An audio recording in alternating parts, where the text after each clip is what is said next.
পোলাপানের সাথে ঘুরে ফিরে করে তাকে আগামী 3 দিন বাইরে দিবেন না বাসা থেকে। তার বিবাহ আমি ঠিক করেছি ওই যে সিএনজি চালায় রতনের সাথে। রতন ও তো একটা নেশাখোর, যেখান থেকে যে টাকা পায় নেশা করে সব টাকা উড়ায় দেয়। আমার মেয়ের আমি রতনের সাথে বিয়ে দিব না। তাহলে কি আপনার মেয়েকে আমি যুবরাজ নিয়ে আসবো কোনো খাত থেকে? বিলাত থেকে যুবরাজকে নিয়ে আসবো? Prince Charles? হ্যাঁ, আমার মেয়ের রতন কি উপযুক্ত নাকি এটা আপনি ঠিক করতেছেন না। আপনার মেয়ে অনেক কিছু যোগ্যতা হারায় ফেলাইছে, আপনি জানেন। সভ্য জায়গায় বাস করার যোগ্যতা তিনি হারায় ফেলাইছেন পোলাপানের সাথে।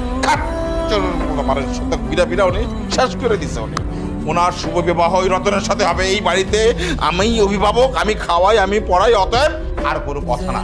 আমাকে আপনারা বিরক্ত করবেন না। হ্যালো লামিয়া, কেমন আছো তুমি? তুমি ঠিক আছো তো?